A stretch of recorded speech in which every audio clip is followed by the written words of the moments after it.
पावने गुणैक सिन्धवे नमो नित्याय धामलेश दूत कोक बन्धवे नमो नित्याय नाम शोषितारमद्धवान्धवे नमो नित्याय पामरेतर प्रधान बन्धवे नमो नित्याय।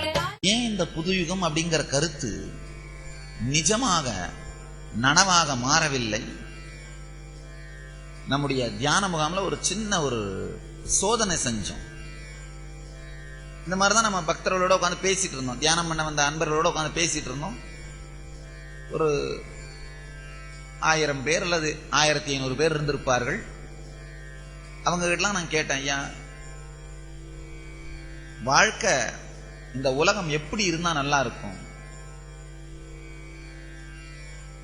அவங்க ஒருத்தரும் ஒரு பதில் சொல்ல ஆரம்பிச்சாங்க. வேக வேகமா எந்திரிச்சு சொல்ல ஆரம்பிச்சாங்க. ஒரு அம்மா சொல்லிச்சு, எங்க மாமியார் இல்லாம இருந்தா நல்லா இருக்கும். ஒருத்தரும் ஒன்னொன்னு சொன்னார்கள். நான் சொன்னேன், அப்பா இத்தனை பேர் ஒரே நேரத்தில் பதில் சொன்னா என்னால கேட்க முடியாது. ஒண்ணு பண்ணலாம், நீங்க எல்லாரும் உட்காந்து ஒரு 5 நிமிஷம் ஒரு பேப்பர்ல வேணா எழுதுங்க, அப்புறம் கலெக்ட் பண்ணி படிச்சு பார்க்கலாம்.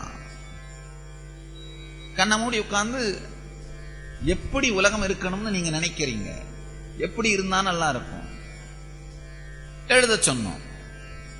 5 நிமிஷத்துக்கு பிறகு அவங்க எழுதினதெல்லாம் கலெக்ட் பண்ணி பார்த்தோம்னா, மொத்தமா அதை பார்த்து ஸ்கேன் பண்ணி கலெக்ட் பண்ணோம்னா ஒரு 4-5 கருத்துக்கள் தான்.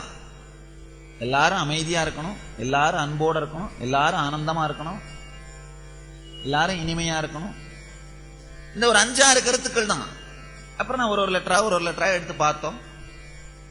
பார்த்து ஒருத்தரையா எழுப்பி நிக்க வச்சு அவங்களுடைய கடிதத்தை படிக்க சொன்னா இந்த 5-6 கருத்துக்கள் தான், வேற ஒண்ணும் இல்ல, சாரம் இதுதான். அப்ப நான் கேட்டோம், இப்ப எல்லாருமே இதைத்தான் செய்யணும்னு நினைக்கிறீங்க, அப்ப யாரு நம்மளை தடுக்கிறது? செய்ய வேண்டியது முடிஞ்சு போச்சு, அவ்வளவுதான். இப்ப எல்லாருமே இதைத்தான் செய்ய நினைக்கிறோம், அப்ப யாரு நம்மளை தடுக்கிறது? அப்ப செய்ய வேண்டியது என்ன? இந்த கருத்துக்களை நடைமுறைப்படுத்த வேண்டியது. இந்த இன்ஸ்பிரேஷன் வந்தாதான், இந்த உத்வேகம் வந்தாதான் ஒவ்வொரு தனி மனிதனும் தன்னுடைய வாழ்க்கையில் கடைபிடிக்க துவங்கினால் மட்டும்தான் புதுயுகம் பிறக்க முடியும். புதுயுகம் சமுதாய புரட்சியினால் நடக்க முடியாது. 3000 ஆண்டு உலக வரலாறு இதுவரை நமக்கு ஆக்சுவலா 3000 வருஷம் தான் நம்முடைய ஹிஸ்டரி ரெக்கார்ட் ஆயிருக்கு. பிளானட் எர்த்தோட ஹிஸ்டரி. இந்த 3000 ஆண்டுக்குள் 5000 யுத்தங்கள் நடந்திருக்கின்றன. 5000 யுத்தங்களுமே எதுக்காக நடந்திருக்குன்னா, அந்த யுத்தத்தை நடத்துற ஒவ்வொரு தலைவனும் நினைச்சிட்டு இருக்காங்க, நாம் புதுயுகத்தை படைப்போம், நாம் புதுயுகத்தை படைப்போம், நாம் புதுயுகத்தை படைப்போம். ஆனா நடந்து முடிஞ்சதுன்னா 5000 யுத்தம், அவ்வளவுதான். புதுயுகம் நடக்கல. காரணம் என்னன்னா, தவறான கோணத்திலிருந்து இந்த கருத்தை நடைமுறைப்படுத்த செய்யப்பட்ட முயற்சிகள். புதுயுகம் அப்படிங்கிற ஒரு கருத்து தனி மனித மாற்றத்தினால் தான் நடக்க முடியுமே தவிர சமுதாய மாற்றத்தினால் நடக்காது. சமுதாய மாற்றம்னே ஒண்ணு கிடையாது. சமுதாய புரட்சி அப்படிங்கிறதே தன்னை தலைவனாக உயர்த்தி கொள்வதற்காக மனிதர்கள் பேசுகின்ற உபயோகத்திற்கு இல்லாத வார்த்தைகள், அவ்வளவுதான், வேற ஒண்ணும் கிடையாது. சமுதாய புரட்சினே ஒண்ணு கிடையாது. தனி மனித எழுச்சி மட்டும்தான் புதுயுகத்தை படைக்க முடியும். சமுதாய புரட்சியால ஒண்ணும் பண்ண முடியாது. சமுதாய புரட்சினா என்ன? ஒண்ணும் கிடையாது. யாராலெல்லாம் நம்முடைய உடம்புல ரத்தத்தை சூடேத்துற மாதிரி பேச முடியுதோ அவங்க எல்லாம் அவங்களுடைய தியரி, அவங்களுடைய எக்ஸிஸ்டன்ஸ், அவங்களுடைய தன்னுடைய பதவியையும் இருப்பையும் காப்பாற்றிக் கொள்வதற்காக நமக்கு கொடுக்கிற கருத்துக்கள் தான் ஒரு பிலாசபியா மாறுது, அவ்வளவுதான். இத கொடுக்கிறவர்கள் 2-3 வகைப்படுத்தலாம். வெளி உலகத்திலே புரட்சியை செய்வதாக சொல்வது அப்படின்னும் பொழுது அவங்க நேச்சுரலா வெளி உலகத்தில் இருக்கிற பதவி வேண்டும், அந்த லைனை நோக்கி ஒர்க் பண்றார்கள். சில பேர் உள்ளுலகத்துல புரட்சி பண்றதாக சொல்வார்கள், அவங்க தத்துவவாதிகளாக மாறுகிறார்கள், அவ்வளவுதான். உண்மையில இந்த புது யுகம் அப்படிங்கிறது ஒரு பெரிய புரட்சியால நடக்கவே முடியாது. தனி மனித விழுச்சியினால் மட்டும்தான் நடக்க முடியும். தனி மனித விழுச்சியினால் மட்டும்தான், தனி மனித எழுச்சியினால் மட்டும்தான் ஒவ்வொரு தனி மனிதனும் தனக்குள் திரும்பி பார்க்கும் பொழுதுதான், தனக்குள் மாற்றத்தை கொண்டு வரும் பொழுது மட்டும்தான் புது யுகம் மலர முடியும். தனக்குள்ள மாற்றத்தை திருப்புகின்ற, மாற்றத்தை கொண்டு வருகின்ற நுட்பத்தை மனிதர்களுக்கு கொடுக்கின்ற தலைவர்கள் மட்டும்தான் புது யுகத்தை எடுத்து வருகின்ற தலைவர்களாக இருப்பார்கள்.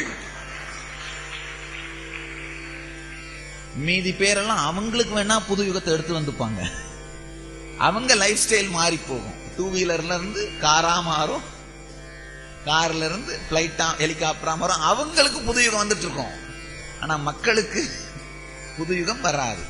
மக்களுக்கு புது யுகம் வர வேண்டுமானால் தனி மனிதனை தனக்குள் திரும்பி பார்ப்பதற்கு உந்து சக்தியாக, உற்சாகமாக, உத்வேகமாக இருப்பவர்கள் மட்டும்தான் மக்களுக்கு புது யுகத்தை அளிப்பார்கள். 2 விஷயம் நாம் ஆழ்ந்து பார்க்கணும். ஒரு கருத்தை சொல்வதன் மூலமாக, பேசுவதன் மூலமாக நாம நம்முடைய சோசியல் ஸ்டேட்டஸ், சமூக அந்தஸ்தை உயர்த்தி கொள்ளவும் முடியும். நமக்கு முன்னால் அமர்ந்திருக்கின்ற, கேட்கின்ற மக்களுடைய சமூக வாழ்க்கை தரத்தை உயர்த்தவும் முடியும். 2 விஷயம் இருக்கு. தன்னுடைய அந்தஸ்தை உயர்த்தி கொள்வதற்காகவும் பேச முடியும், மக்களுடைய வாழ்க்கை தரத்தை உயர்த்துறதுக்காகவும் பேச முடியும். ஒரு 2 மாதத்துக்கு முன்னாடி ஒரு சத்சங்கம் நடந்தது. அதுல ஒரு நண்பர் கேள்வி கேட்டார். நீங்க என்ன சாமி இவ்வளோ கொலாக்குவலா நடைமுறை தமிழ்ல பேசுறீங்க? ஒரு ஞானி அப்படிங்கிறவர் சாமி ரொம்ப சாதாரணமான தமிழ்ல பேசுறேன், அதையும் தெளிவா திருவண்ணாமலை தமிழ் சாமி தமிழ் வார்த்தையில பார்க்கலாம்.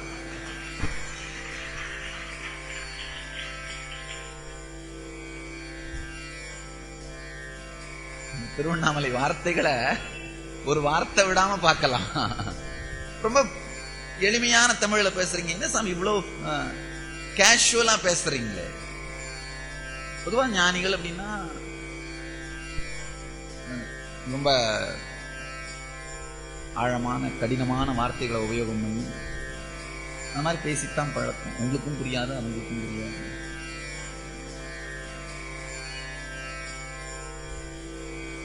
சாமி ரொம்ப சகஜமா பல வேறு விதமான சாதாரண வார்த்தைகளோடும் தேவைப்படுற இடத்துல இங்கிலீஷ் வார்த்தையெல்லாம் யூஸ் பண்ணியும் பேசுறோம். அவர் உடனே வேகமா கேள்வி கேட்க ஆரம்பிச்சார். நீங்க இப்படி பேசுறீங்க, இந்த மாதிரி பேசலாமா? நீங்க ஒரு உயர்ந்த லாங்குவேஜ்ல பேசணும் இல்லையா? உண்மையிலேயே சாமியுடைய தமிழ் ரொம்ப உயர்ந்த லாங்குவேஜா இருந்து மக்களோட உரையாடணும் அப்படின்றதுக்காகவே இந்த தற்கால தமிழகராதிகள் எல்லாம் எடுத்து புரட்டி நிறைய இந்த காலத்து வார்த்தைகளை சாமி பழக்கிக்கிட்டோம். காரணம், நாம் யாருக்கு கருத்தை சொல்கின்றோமோ அவர்களுடைய மொழியில பேசணும், அவர்களுடைய மொழியில் சொல்லியாக வேண்டும். இப்ப என்னுடைய அந்தஸ்தை மட்டும் நான் உயர்த்தணும்னா உங்களுக்கு புரியாத பெரிய பெரிய வார்த்தையெல்லாம் யூஸ் பண்ணா நீங்க என்ன பண்ணுவீங்க? ஆஹா, ரொம்ப படிச்சவர் போல. வெளியில போன உடனே எனக்கு தெரியாதுப்பா, அவர் என்ன சொன்னாரோ புரியவே புரியாது, அவர் என்ன சொன்னாரும் யாருக்கும் தெரியாது, அவ்வளவு படிச்சிருக்காரு. பெரிய பெரிய வார்த்தைகளை உபயோகம் பண்ணோம்னா உங்களை இம்ப்ரெஸ் பண்றது ஈஸி. மனுஷனுக்கு இருக்கிற ஒரு அடிப்படையான குணம் என்னன்னா, தனக்கு ஒண்ணு புரியலன்னா அதை பெரிய விஷயம் நினைச்சுக்கிறது.